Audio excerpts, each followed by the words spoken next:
환율이 올라가면 우리나라는 위기가 옵니다.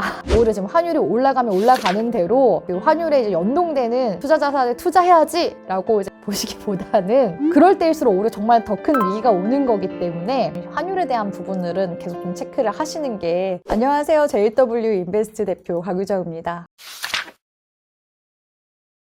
2020년부터 2022년도까지 코로나 팬데믹이라는 아주 큰 또 쓰나미를 한번 겪었었잖아요. 그러고 나서 이야기가 나온 게 AI를 이제 병곡으로 해서 정말 많은 산업군들의 변화가 있었던 것 같아요. 팬데믹 기간 동안에 대외적으로도 전쟁 이슈가 터지기도 했었잖아요. 물동량이 병목 현상이 이제 온다든지 관세 이슈에 대한 부분들, 악조건들도 많이 나왔었던 것 같습니다. 지난해까지 이야기가 많이 나왔었던 부분이 미국의 이제 관세부가 관련된 노이즈가 좀 많이 들어왔었던 상황이었잖아요. 항상 위기 속에 기회가 오는 것 같아요. 주식시장 같은 경우에도 제약바이오 업종 섹터라든지 그리고 이제 언택트 시기이기 때문에 집안에서 이제 활동량이 늘게 되면서 또 전자기기 사용량도 늘게 되고 반도체 수요도 이제 늘어나게 되면서 삼성전자도 주가 상승세가 어마어마하게 나왔었던 걸로 제가 기억을 하고 있습니다. 이후로 주식시장도 낙폭이 굉장히 컸었고 그 사이에 2차 전지 이제 관련 종목들도 이제 한번 시세가 나오기도 했었거든요. 근데 또 2차 전지도 이제 전기차 캐즘이다 뭐다 해서 떨어지기도 했었고 이후에 이제 조선 방산 섹터가 전쟁 이슈와도 맞물리면서 올라가기 시작했죠. 전 세계적으로 이런 또 조선 방산 관련 종목들이 좀 올라가는 이유도 조선 쪽 같은 경우에는 특히 이제 LNG 운반선 수요가 늘어나서 또 조선주들이 랠리가 나왔었던 거거든요. 그러니까 이 AI 슈퍼사이클 시대에서 전력과 이제 에너지가 또 많이 또 수요를 하다 보니까 LNG 수요도 늘어나게 되면서 조선업에 이제 호황이 나온 거라고 이제 볼 수가 있고요. 미국에서 지금 이제 오래된 이제 군함들도 많기 때문에 유지보수 이제 정비 분야에 있어서도 도움을 미국 쪽에서 이제 받고자 하고 있고 방산 같은 경우에도 지금 이렇게 곳곳에서 전쟁이 터지다 보니까 전 세계적으로 방위비를 올리는 게 트렌드가 됐습니다. 경제 위기이긴 하지만 이렇게 이제 곳곳에서 수혜를 받는 그런 이제 업종 섹터들도 늘어나고 있고 지난해 같은 경우에도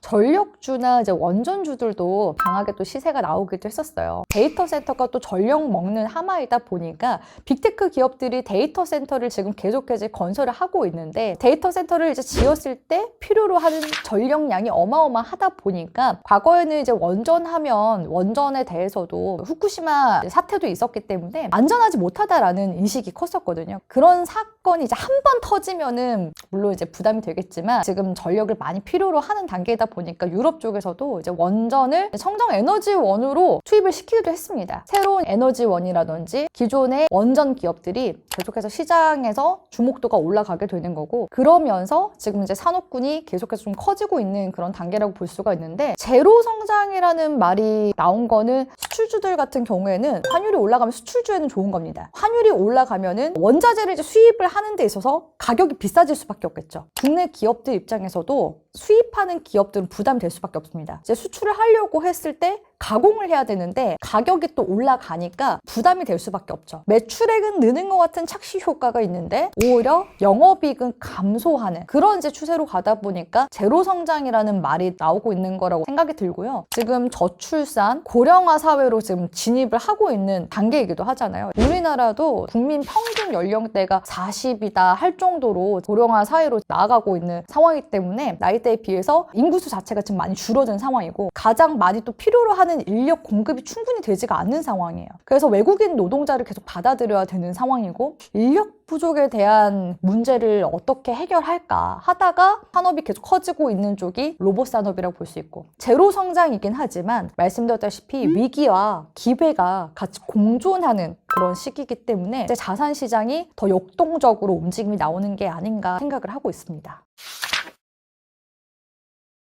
제가 최근에 본 다큐멘터리를 보니까요. AI 시대에 없어지는 직업들이 굉장히 좀 많더라고요. 회계사나 변호사 사라질 걸로 지금 예상이 되고 있고 기술직이나 건설 직군에 있는 직업들은 오래 살아남을 것이다 라는 이야기를 했었던 게 기억에 남아요. 데이터 센터를 새롭게 건설을 하거나 필요로 하는 그런 인력들이 있잖아요. 기계로 대체를 한다거나 할 수도 있겠지만 직접적인 사람의 손기술이 필요로 한 그런 직군들은 살아남을 수 있다고 생각을 하고 있어요. 사라지는 그런 업종을 경계를 해야 되고요. 그렇기 때문에 우리가 기업들을 만약에 투자를 하고자 라고 했을 때 계속 미래 먹거리를 찾아가는 그런 기업들만이 계속해서 살아남을 수 있는 시기라고 생각을 하고 있거든요. 그리고 최근에 CES에서 현대차도 휴머노이드 로봇 아틀라스를 이제 공개를 하기도 했었는데 우리가 이전에 생각한 휴머노이드 로봇은 이렇게 뭔가 땅땅땅땅 이렇게 걸어 다니고 누가 봐도 로봇 이라는 느낌이었다면 지금의 휴머노이드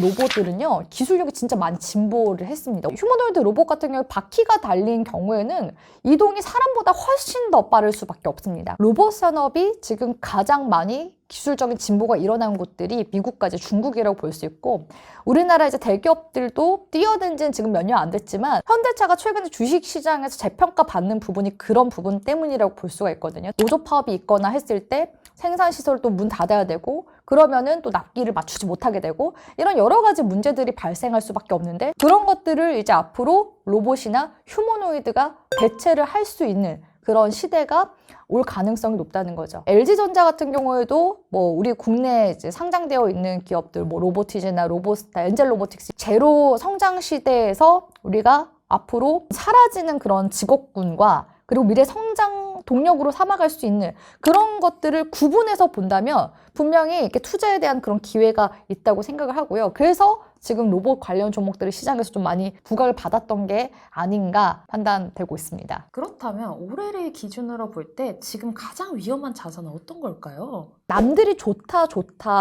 하는 시점에 올라타는 자산 같은 경우에는 거의 이제 투기성 자산일 경우들이 많다고 생각을 하고 있거든요. 완전히 안전한 안전자산은 없다고 생각을 하고 있거든요. 예를 들어서 금 같은 경우에도 안전자산으로 과거에 많이 분류가 되기도 했었잖아요. 금 가격이 정말 많이 올랐습니다. 현물 금보다도 새로운 금을 찾게 될 가능성이 높다고 생각해요. 디지털 금으로 각광을 받기 시작한 게 비트코인이기도 하잖아요. 금 가격도 어느 지점에서는 투기가 과열됐을 때 어떠한 명분이든 붙여서 가격을 내리려고 할 가능성이 높습니다. 안전자산이라는 말에 현혹이 되면 안 되고 지금 내 자산 가격이 지금 어느 정도까지 올라왔는지를 제대로 판단을 하시는 게 정말 중요하다고 생각을 하고 있거든요. 아직까지 투자에 대한 그런 인사이트가 없다라고 하신다면은 내가 가지고 있는 보유 자산에 대한 동향을 체크를 하시는 게 좋지 않나 말씀드리고 싶습니다. 코인을 하나의 이제 자산으로 받아들이는 게 글로벌 이제 트렌드가 지금 되어가고 있기 때문인 것 같습니다. 금 가격 역시도 워낙 시장이 불안했었잖아요. 곳곳에서 이제 전쟁이 터진다든지 그런 이제 이슈가 있었기 때문에 결국 이제 현물 자산이 안전하다라는 그런 생각을 가진 또 투자자들이 몰리게 되면서 금 가격이 올라간 부분들도 있다고 생각을 하고 있습니다. 뭔가 이제 대외적인 악재가 나오거나 했을 때 그때 정리하려고 하면 늦습니다. 그래서 오히려 이런 자산이 올라가고 있을 때는요. 분할로 매도를 하면서 보시는 게 가장 좋아요. 그대로 보유하시는 것보다는 계속 눈치를 봐야 되거든요. 이게 언제 고점일지 모릅니다. 그렇기 때문에 우리가 머리에서 다 팔 수는 없거든요. 꺾이는 시점을 100% 알아차리기란 불가능에 가깝기 때문에 자산이 이제 오를 때일수록 조금씩 계속 좀 차익을 해가시면서 현금을 확보해 나가시는 게 좋지 않나. 미국과 이제 중국의 관계를 보셔야 된다고 생각을 하고 있어요. 미국 같은 경우에는 리쇼어링이라고 해서 제조 시설들을 다 지금 미국으로 오게 하는 그런 이제 정책들을 펼치고 있는 상황이거든요. 자국에 공장을 만들거나 기업들에게 세제 혜택을 준다거나 하는 그런 정책을 펼치고 있는데 왜 그럴까라고 본다면 이제 트럼프 대통령이 이제 대통령이 되고 나서부터 계속 이제 강한 미국을 밀고 있는 그런 상황이죠. 계속해서 자국 내 군역 자체를 이제 올리기 위해서 전쟁 한번 터지거나 했을 때 말씀드렸다시피 병목이 오게 되잖아요. 그러면 수출이 꽉 막혀버려요. 그런 상황을 최대한 그런 리스크를 회피하고자 해서 미국의 그런 여러 가지 시설들을 들이고 있는 거라고 생각을 하고 있거든요. 그래서 대표적으로 그 중국을 견제하는 그런 여러 가지 정책들을 보면 태양광 같은 경우에도 태양광 패널들 원래 중국산 많이 들여왔었거든요. 독과점으로 인해서 미국 내에 태양광 업체들이 오히려 파산이 되는 그런 상황들도 생기기 때문에 우리나라 기업들 중에서 이제 하나솔루션 이런 기업들이 미국의 대규모 태양광 관련돼서 밸류체인을 한 곳에서 이제 할 수 있는 조지아 이제 프로젝트를 진행한다거나 그런 생산 시설을 지금 계속해서 만들어 나가고 있는 중이고, 또 이제 의약품 쪽에서 봤을 때도 이제 CDMO라고 해서 의약품을 이제 제조하는 시설들 있잖아요. 해외 기업들이 이제 CDMO 쪽 굉장히 잘하는데 그 중에서 그 5위권의 2, 3위가 중국 기업이에요. 그 CDMO 쪽에 맡기는 그런 시설이 중국 기업이니까 여러 가지 그런 미국의 의약품 기업들의 기술이 또 중국 쪽에 넘어간 수도 있다라는 그런 부담감이 있잖아요. 그래서 그런 부분들을 또 견제를 해야 되기 때문에 생물보안법이라는 것을 지난해 통과를 시키기도 했었거든요. 삼성바이오로직스 같은 경우에는 세계 최대의 또 생산시설을 이제 보유를 하고 있기 때문에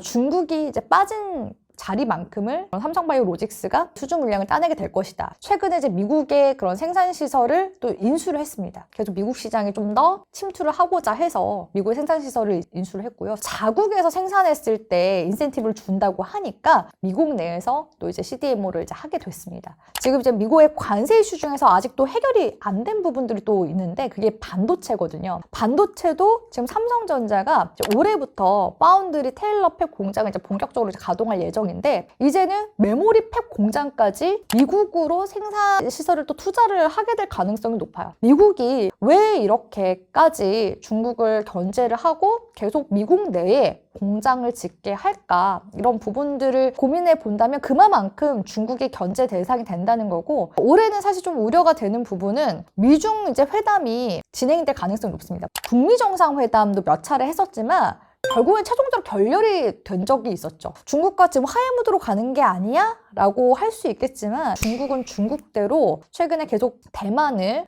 하나의 이제 중국을 만들기 위해서 계속 대만을 침공할 수 있다라는 그런 대만 침공설이 계속 이야기가 나오고 있는 상황이에요. 자산시장에서 가장 싫어하는 게 또 전쟁에 대한 리스크거든요. 그리고 특히 이제 대만 같은 경우에는 반도체 그 최대 생산 파운드리 시설 중 하나인 TSMC를 또 보유한 국가이기 때문에 만약에 중국이 대만을 침공한다 했을 때 반도체 파운드리 쪽에 엄청난 타격이 갈 수밖에 없습니다. GPU라든지 이런 것들을 빠르게 지금 생산을 하는 게 관건인데, 그런 데서 만약에 중국이 TSMC를 많이 먹어버린다라고 한다면 미국은 당연히 그걸 견제할 수밖에 없는 입장이거든요. 그래서 이런 이견 차이가 올해는 중반부 부터 있게 될 가능성이 높기 때문에 이런 노이즈가 들어오면 주식시장은 굉장히 좀 공포감을 또 가질 수밖에 없고요. 일본 같은 경우에도 최근에 금리를 조금씩 지금 높여나가고 있는 중이잖아요. 일본이 저금리였습니다. 그렇기 때문에 많은 외국인들이 일본에 와서 저금리니까 돈을 빌려서 다른 데다가 이제 또 투자를 했겠죠. 근데 이제 금리를 높여버린다 한다면은 이게 이제 엔캐리 그 청산이라고 해서 금리를 이제 높이니까 다시 그거를 돈을 갚아나가야 되잖아요. 거기서 이제 쇼크가 오는 거야. 일본의 그런 금리 동향도 굉장히 중요하고 엔캐리 물량 청산에 대한 부분들 때문에 한번 쇼크가 왔었거든요. 일본의 금리 인상에 대한 부분이 거의 한 6개월에 한 번씩 이렇게 리스크로 다가오기도 해요. 올해 이제 중반부에서 하반기로 가면은 대만 침공설 이런 부분들이 전반적인 자산 시장을 좀 뒤흔드는 공포 심리를 만들어 나갈 가능성이 높기 때문에 상반기 이후부터는 상당히 이런 자산 시장에 투자를 하는 거에 있어서 난이도가 올라가게 될 가능성이 높기 때문에 계속 좀 경계감을 갖고 보시는 게 좋습니다. 이 공장 증설이라는 게 빠르게 되진 않아요. 하겠다라고 하고 이제 예산을 이제 집행하고 또 부지도 선정을 해야 되고 또 각 주마다 또 인센티브나 뭐 세액공제 혜택 이런 것들이 이제 이야기가 오고 가고 해야 되겠죠. 공장을 증설하는데 걸리는 시간만 하더라도 한 대략적으로 3년에서 4년 정도 걸린다고 보는 게 좋아요. 그 리쇼어링에 대한 부분들도 몇 년 전부터 이야기가 나왔지만 계속해서 이건 현재 진행형으로 가고 있는 이슈다. 중국을 계속 견제를 하고 있는 미국의 입장에서는 반도체 생산 시설마저도 파운드리마저도 이제는 계속 미국 내에 공장이 돌아가게끔 하기 위해서 유치를 지금 하고 있는 상황이고 투자를 또 계속 받고 있는 그런 상황이기 때문에 이야기가 나올 수 있는 부분이다라고 보시면 될 것 같습니다. 주식시장을 본다라고 했을 때 외국인이 빠져나가는 신호들 이런 거는 무시하시면 안 됩니다. 외국인들이 항상 먼저 들어와서 먼저 빠져나가거든요. 그리고 주식시장이 모든 이제 자산군들 봤을 때 항상 선반영이 되는 부분들이 있어요. 그렇기 때문에 우리 이제 국내 주식시장의 동향을 보는 것도 중요하고 또 미국 주식시장의 방향성을 보는 것도 중요하거든요. 미국 주식도 결국에는 또 외국인들이 계속 투자를 하는 시장인 거잖아요. 글로벌 시장이 타격을 받으면 우리 국내 시장도 당연히 타격을 받을 수밖에 없습니다. 모든 자산에 있어서 주식시장이 항상 선반영이 되는 그런 성격을 가지고 있기 때문에 이 지수의 방향성과 외국인의 동향 이런 부분들을 가장 먼저 체크를 하셔야 된다고 보고 있습니다. 환율이 올라가면 우리나라는 위기가 옵니다. 그래서 외환 당국에서도 환율이 변동성이 이제 커지는 걸 계속해서 좀 막으려고 하고 있긴 하거든요. 오히려 지금 환율이 올라가면 올라가는 대로 그 환율에 이제 연동되는 투자 자산에 투자해야지 라고 이제 보시기보다는 그럴 때일수록 오히려 정말 더 큰 위기가 오는 거기 때문에 환율에 대한 부분들은 계속 좀 체크를 하시는 게 좋지 않을까라고 생각을 하고 있고요. GDP나 성장률 관련된 부분이겠죠. 특히 내년 성장률이 감소가 될 걸로 이제 보여진다라고 한다면은 주식시장은 이미 떨어지고 있을 가능성이 굉장히 높습니다. 그래서 성장률이 소폭이라도 증가를 하거나 내지는 어느 정도 현상 유지만 하더라도 그래도 일단은 경제가 나쁘지 않구나 하면서 볼 수가 있는 부분들이기 때문에 환율이 올라간다는 거는 또 물가도 올라갈 수밖에 없거든요. 말씀드렸다시피 수입을 하게 되면은 비싼 가격에 또 수입을 하다 보니까 전반적으로 물가가 오를 수밖에 없어서 물가가 올라가면 소비가 위축될 수밖에 없겠죠. 기업에서는 투자를 하는 거에 있어서 부담을 가질 수밖에 없습니다. 앞서서 요즘 이제 시대에서 계속 전력 에너지원을 많이 이제 필수적으로 필요로 한다라고 말씀드렸는데 신재생 에너지가 이제 가동이 되잖아요. 그러면은 풍력이나 태양광 이런 것들이 이제 날씨에 영향을 많이 받기 때문에 날씨가 안 좋을 때는 그렇게 이제 생산된 전기를 저장해야 되는데 그 에너지 저장 장치를 만드는 곳들이 이제 배터리 셀 기업들 최근에 전기차 캐즘으로 한동안 이제 죽어 있다가 우리 이제 ESS 쪽으로 최근에 북미 쪽에서 수주가 계속해서 나오고 있어서 매출 발생이 일어나고 있는 중이거든요. 요즘에는 좀 새로운 투자 모멘텀으로 또 급부상하고 있는 게 ESS이기 때문에 ESG는 약간 좀 한물간 그런 표준? 그런 게 아닌가라고 생각이 드네요. 첫 번째는 사고팔고를 잘 하셔야 됩니다. 들고 있었더니 수익이더라 할 수도 있는데 수익은요 내가 매도를 해야지 완전한 내 수익이 되는 겁니다. 어차피 중장기적으로 가져갈 건데 뭐 내년도 가져가고 내후년도 가져가지 이렇게 생각할 게 아니라 항상 고점에 대한 부담감을 지금은 이제 안고 가야 되는 시기이기 때문에 적당히 욕심껏 항상 적당히라는 게 잘 되지 않거든요.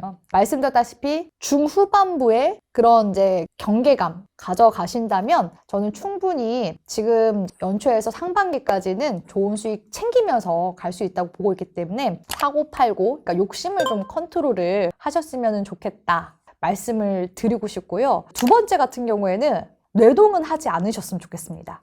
아까 우리 작가님이 한번 말씀을 주셨는데 요즘에 S&P 500이 뭔지도 모른 채 투자하는 젊은 친구들이 많은 것 같다 이렇게 말씀 주셨는데 경제 스터디 최근에 2030 친구들은 어떤 생각을 갖고 있는지 궁금해서 나가봤거든요. 그런데 미국 주식에 투자를 이제 해야 되겠다 하는 친구에서 왜 투자를 하냐 물어보니까 요즘에 그 미국 주식이 잘 나간다고 해서요 라고만 얘기를 하더라고요. 내지는 그 비트코인도 투자하고 있는 친구는 비트코인 최근에 뭐 얼마 전에 얼마 찍었잖아요.